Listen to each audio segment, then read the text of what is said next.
สถานភាពព្រំដែនជាពិសេសគឺខាងភាគីថៃតែម្ដងកំពុងតែក្តៅកគុកហើយពួកគេបានរៀបចំត្រៀមខ្លួនគ្រប់ចំណុចគ្រប់ទ្រង់ទ្រាយហើយសូម្បីតម្រួតរបស់ថៃនិងប៉ូលីសទាហានរបស់ថៃនៅជិតព្រំដែនក៏ដូចជានៅតាមបណ្ដាខេត្តដែលនៅជាប់ព្រំដែនកម្ពុជាថៃទាំងអស់គេបានធ្វើរបាយការណ៍ជូនទៅថ្នាក់លើរួចហើយថាបានរៀបចំខ្លួនពេញលេញ 100% ហើយដើម្បីធានាសុវត្ថិភាពរបស់ប្រជាជននៅតាមបណ្ដាខេត្តដែលជាប់ព្រំដែនជាមួយនឹងកម្ពុជាហើយអ្វីដែលរឹតតែក្តៅជាងនេះទៅទៀតនោះនារាត្រីថ្ងៃទី11ខែវិច្ឆិកាឆ្នាំ2025នេះយោធាថៃបានបញ្ជូនរថក្រោះនិងកំភ្លើងធំជាច្រើនទៅកាន់តំបន់ព្រំដែនជាពិសេសគឺនៅចំណុចខេត្តស៊ីសាកេតដែលកំពុងតែជាចំណុចក្តៅដែលថៃបានចោទប្រកាន់កម្ពុជាថាបានដាក់មីនដែលបង្កគ្រោះថ្នាក់ទៅដល់ទាហានរបស់ថៃដែលចំណុចនោះត្រូវបានគេដឹងថានៅទល់មុខគ្នាជាមួយនឹងប្រាសាទព្រះវិហារតែម្ដងផ្អែកទៅតាមសារព័ត៌មានផ្លូវការរបស់ប្រទេសថៃបានបញ្ជាក់យ៉ាងច្បាស់ថានាយករដ្ឋមន្ត្រីរបស់ថៃបានគាំទ្រពេញទំហឹងចំពោះចំណាត់ការរបស់យោធាថៃនាខណៈពេលកំពុងតែក្តៅកគុកនេះប្រជាជនថៃនៅតាមតំបន់ព្រំដែនទល់មុខជាមួយនឹងព្រះវិហារគឺនៅក្នុងខេត្តស៊ីសាកេតផ្ទាល់តែម្ដងពួកគេធ្វើការជម្លៀសចេញពីតំបន់ទាំងនោះហើយដូច្នេះរាត្រីនេះគឺជារាត្រីដែលបងប្អូនត្រូវតែក្តោបក្តាប់ព័ត៌មានឲ្យបានច្បាស់លាស់ជាទីបំផុតដោយសារតែនៅក្នុងស្ថានភាពក្តៅកន្លងមក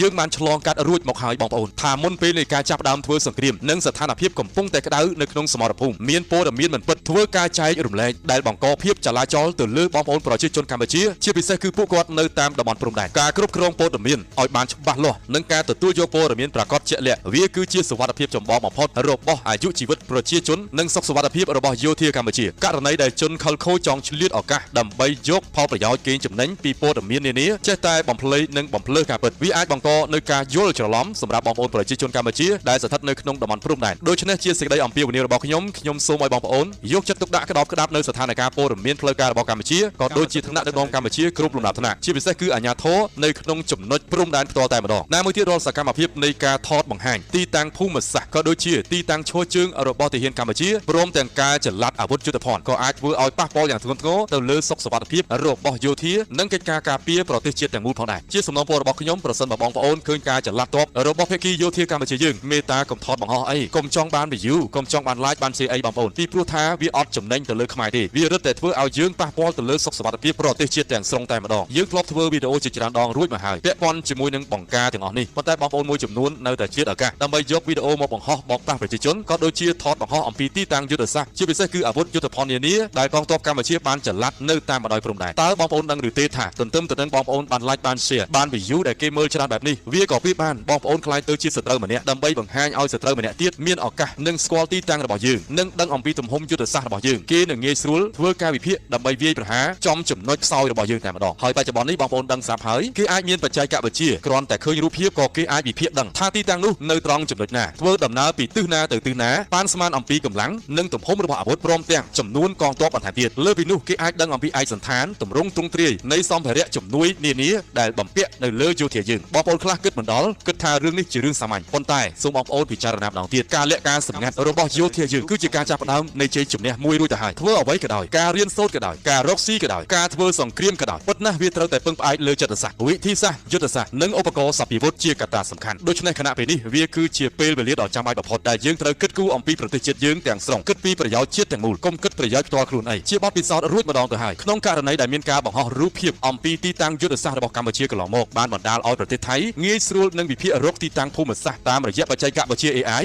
និង Google Map ការវិភាគទៅលើផែនទីពេលវេលានិងស្រមោលរបស់រូបភាពនានាក៏គេអាចដឹងអំពីទីតាំងនិងកំណត់កលៈទេសៈបានថាត្រូវតែប្រើយុទ្ធសាស្ត្រនិងការវាយប្រហារបែបណាវាយប្រហារនៅពេលណាឲ្យចំគោលដៅយើងផងដែរដូច្នេះវានៅតែคล้ายទៅជាកត្តាចាំបាច់និងភាពរសើបដដែលពាក់ព័ន្ធជាមួយនឹងការបង្ហោះរូបភាពយុទ្ធសាស្ត្រទាំងកងទ័ពទាំងគ្រឿងអាវុធយុទ្ធភ័ណ្ឌដែលកំពុងតែចល័តរបស់កងទ័ពយើងទៅកាន់តំបន់ព្រំដែនករណីមួយទៀតពាក់ព័ន្ធជាមួយនឹងប្រព័ន្ធសេវាទូរស័ព្ទមិនថាតែប្រព័ន្ធ Wi-Fi មិនថាតែប្រព័ន្ធ SIM ទេវាសុទ្ធតែបង្ហាញ free កង់នៅពេលយើងធ្វើការទំនាក់ទំនងគ្នាឆ្លើយឆ្លងទៅវិញទៅមកទាំងការ call តាម Messenger ទាំងការ call តាម SIM ទូរស័ព្ទនេះឯងខណៈពេលដែលគេធ្វើការសម្គាល់ដោយប្រើប្រាស់ឧបករណ៍ចាប់យករលកសញ្ញាសេវាទូរស័ព្ទគេអាចនឹងដឹងថាយើងតាក់ទងអ្នកណាតាក់ទងចេញពីតំបន់ណាពេលនោះគេនឹងអាចកំណត់coordinateភូមិសាស្ត្រភ្លាមៗហើយប្រើប្រាស់បច្ចេកវិទ្យាទាំងអស់នេះសម្របសម្រួលនៅក្នុងកាំភ្លើងធំងាយស្រួលបំផុតនៅក្នុងការវាយប្រហារមកលើទីតាំងរបស់យើងចំណុចដ៏សំខាន់មួយទៀតពាក់ព័ន្ធជាមួយនឹងស្មារតីនេះសំខាន់ណាស់បងប្អូនដូច្នេះយោធាគេមានយុទ្ធសាស្ត្ររបស់គេយើងមិនអាចឃើញអ្វីចេះតែថាឮអ្វី